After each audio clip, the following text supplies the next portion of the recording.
mío, es el libro de Romanos. Amén, porque esto me abre el entendimiento. Lo que Pablo dice, lo dice con una convicción tremenda, hermano, que nos llega hasta el corazón. El destino de esta carta es la iglesia de Roma.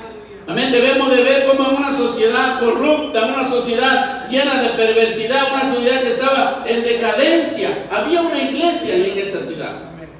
Amén, esto nos anima, hermano, esto nos significa, hermano, que nosotros tenemos que, hermano, predicar el evangelio en donde usted menos lo tiene pensado. Significa que ha existido una iglesia de Roma, significa que había luz en medio de las tinieblas. Así nosotros tenemos que llevar la palabra ahí donde está la tiniebla, donde no hay luz, donde no hay esperanza. Usted llega y habla del evangelio y llega la luz a ese lugar. Aleluya. Esta palabra, hermano, nos desafía a nosotros a no tener miedo de plantar el evangelio, de plantar una obra, independientemente de cómo esté esa ciudad, esa colonia, ese pueblo, ese lugar donde usted está viviendo.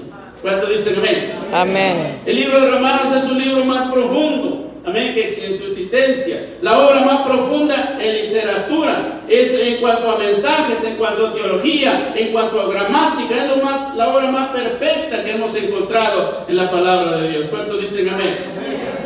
Cuando decidí, hermano, estudiar la Biblia, el libro de Romanos, hermanos, porque quería salir de lo cotidiano, quería, hermano, ir más profundo para que todos nosotros conozcamos de Dios. Y yo creo que esta enseñanza, hermano, es porque la iglesia se está formando. La iglesia apenas, hermano, está creciendo. Tenemos poco tiempo nosotros de comenzar la obra. Y yo creo que el evangelio, hermano, es lo que necesitamos aprender, hermano, para poder seguir adelante. El evangelio, hermano, aparece 100 veces en el Nuevo Testamento. Y mayormente en el libro de Pablo, ahí vamos a ver, varias veces se menciona, 13 veces se menciona en el libro de Romanos, porque el evangelio es el tema central de esta carta, y eso es lo que vamos a estar estudiando esta tarde. Amén, vamos a comenzar esta tarde con los versículos 1 en adelante, así como lo estudiamos, y vamos a ir versículo por versículo para ir deshojando, para ir entendiendo mejor la palabra de Dios. Es por eso que dice la palabra de Dios, que no me avergüenzo del evangelio. Y esta noche vamos a ver razones por qué no debo de avergonzarme del evangelio. Pero ¿cómo vamos a bosquejar este libro? Del capítulo 1 al versículo, del versículo 1 al 17, vamos a ver razones por qué no nos podemos avergonzar del evangelio. Del versículo 18 al capítulo 3:20, la necesidad del evangelio. Pablo muestra la necesidad del evangelio en el mundo, en nuestra vida, en nuestro diario vivir. Del capítulo 3:21 al 8:39, la provisión del evangelio. Del capítulo 9, 10 y 11, habla de la nación de Israel con el evangelio. Y del capítulo 12 al 16, habla de la aplicación del evangelio en nuestra vida. Qué bonito, hermano, cuando entendemos lo que Pablo nos quiere decir en este libro de Romanos. Amén. Todo está centrado en el evangelio. Gloria a Dios. Por eso no me debo de avergonzar del evangelio. Amén. Amén. Pero esta tarde vamos a ver razones por lo cual no debo avergonzarme del evangelio. Primer punto importante. ¿Por qué no debo de avergonzar por el evangelio? Porque el evangelio fue prometido. Número 1. Amén. Vemos del versículo 1 al versículo 3 del libro romano que estamos leyendo. Pablo dice, siervo de Jesucristo, llamado a ser apóstol, apartado, dice, para el evangelio de Dios, que él había prometido, dice, antes por sus profetas en las santas escrituras. Versículo 3 dice acerca de su Hijo, nuestro Señor Jesucristo, que era del linaje de David según la carne. ¿Por qué no debo de avergonzarme del evangelio? Muchas veces pensamos que el cristianismo, hermano, está de moda, que Jesús está de moda, que la iglesia está de moda. Pero el evangelio no es un pensamiento que alguien inventó. El evangelio no es un pensamiento del hombre. El evangelio estaba en la mente de Dios. Gloria a Dios. ¿Cuántos dicen amén? Amén. Si el evangelio hubiera nacido por un hombre, ya se hubiera corrompido, ya se hubiera acabado. Es por eso la razón que para no avergonzarse del evangelio, amén, porque no es un pensamiento cualquiera del hombre. Este pensamiento estaba en Dios primeramente, porque acerca de su Hijo, nuestro Señor Jesucristo, de cuál era el linaje de David según la carne. El Evangelio es un pensamiento, no es un pensamiento, hermano, que alguien estaba inventando.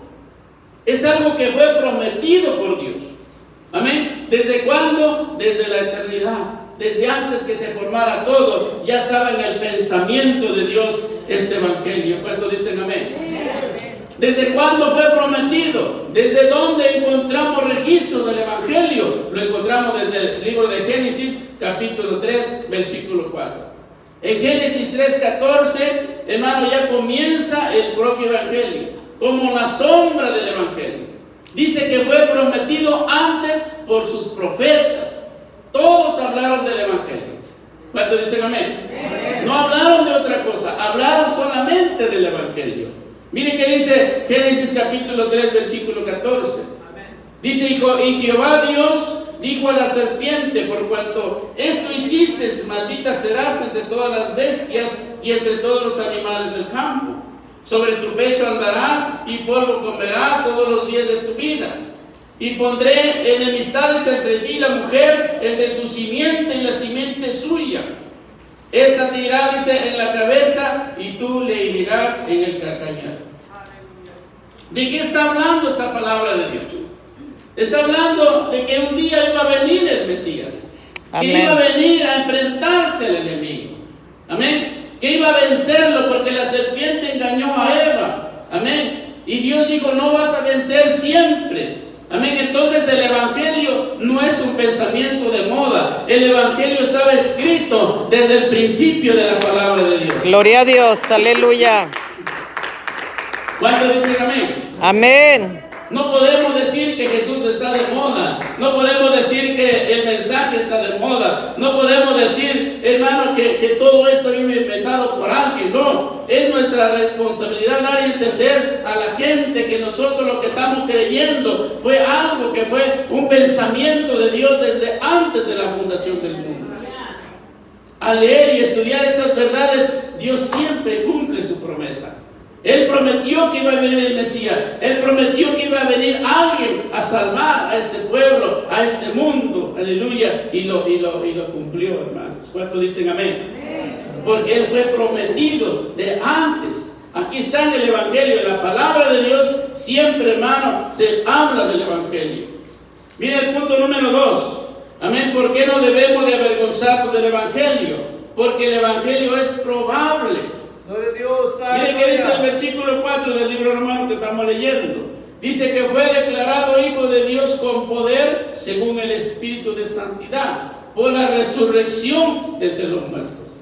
O sea que el Evangelio es probable. ¿Qué significa esto? Es que si alguien te pide evidencia de la Biblia, evidencia de la palabra, evidencia de lo que nosotros estamos estudiando, y te pide una respuesta, hermano, tú puedes decirle con certeza que la palabra de Dios, hermano, que nosotros estudiamos, hermano, es probable. Se puede probar. Amén. Porque está hablando de la resurrección. Es el tema central del cristianismo, la resurrección de Cristo. Gloria a Dios. ¿Cuántos saben eso? Que esa es la parte central del cristianismo. Porque dijo Pablo que si Cristo no resucitó, es vana nuestra fe. Si Cristo no resucitó, es vano lo que usted está creyendo. Amén. Pero para probar la resurrección, primero tenemos que probar la muerte de Cristo. Amén. Hay gente que dice que nomás Cristo se desmayó, que luego se levantó y que se le apareció a mucha gente. No. Amén. Nosotros vemos, hermano, simplemente en la palabra de Dios, o vemos en la película cómo Él fue arrestado, fue vituperado, hermano, fue azotado. Gloria al Dice Señor. la palabra de Dios que lo azotaron con un látigo que en las puntas tenía como tipo hueso o plomo. Entonces cuando iban y lo azotaban, hermano, cuando regresaba el látigo, regresaba con pedazos de carne, hermano. Y aparte que fue azotado, fue latigado, hermano, todavía tuvo que cargar su cruz. Tuvo que cargar la cruz hasta el Gólgota, donde fue crucificado.